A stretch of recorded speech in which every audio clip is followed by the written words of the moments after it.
전두환은 사살명령을 내린 겁니다. 북한 집도서는 전두환이 만든 거의 낙조된 것입니다. 광주의 시나리오는 단 8가지 시나리오입니다.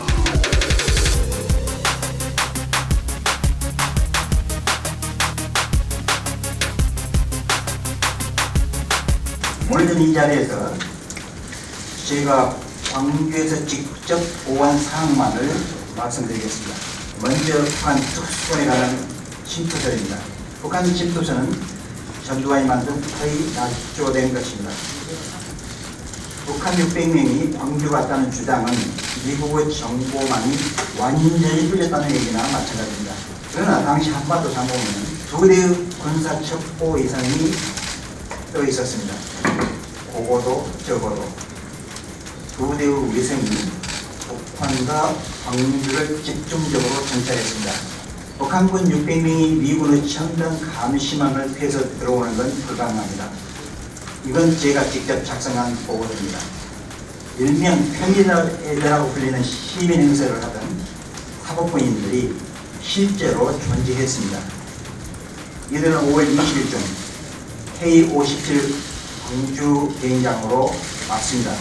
저는 이 첩보를 전후 경남포로 찾아가서 제 눈으로 확인했습니다.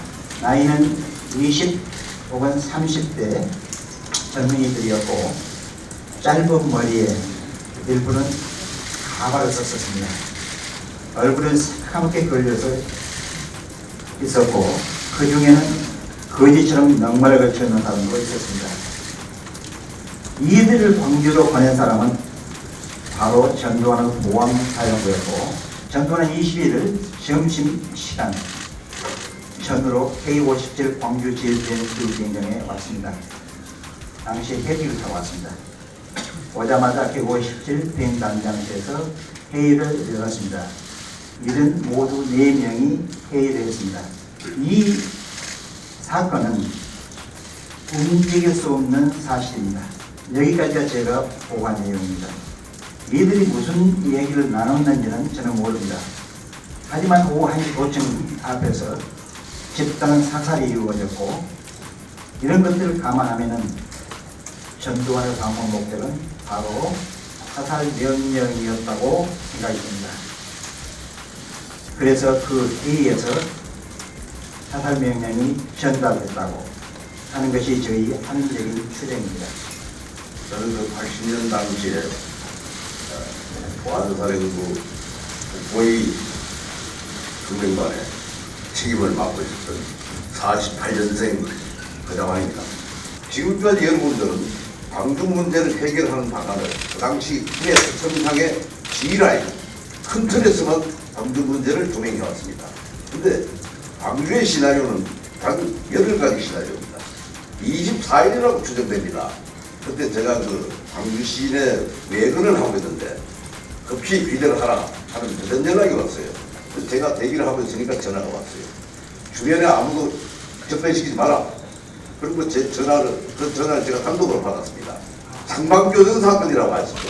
우리 그 공수특전단하고 정교사 교수대하고 교전합니다. 상방교전. 그 상방교전을 거름을 하시면서 그 여수 반란 사건 알지? 네, 압니다. 다른 말도 하지 말고 여수 반란 사건과 유사한 거냐 안 한 거냐 보안관을 그 담당하는 그 섹션에 가서 과에 가서 그 진상을 빠르게 파악했습니다. 그래서 이건 무슨 여수 반란 사건 그것하고 관계가 없고 오인 사격입니다 라고 얘기를 했더니 확실하냐 확실한 거냐 하는 거 3번 물어줬어요. 그래서 너만 믿는다. 그러면서 하시는 말씀이 네가 광주 살렸다. 그러면서 전화를 꺼내시면서 들려오는 소리가 그 무슨 전투단, 비행단 이거 소리는 제가 못 들었어요. 비행단에 연락해서 출격 취소시켜. 이 명령을 하는 것은 옆에 분한테 얘기를 하는 걸 제가 유니트사로 분명히 들었습니다.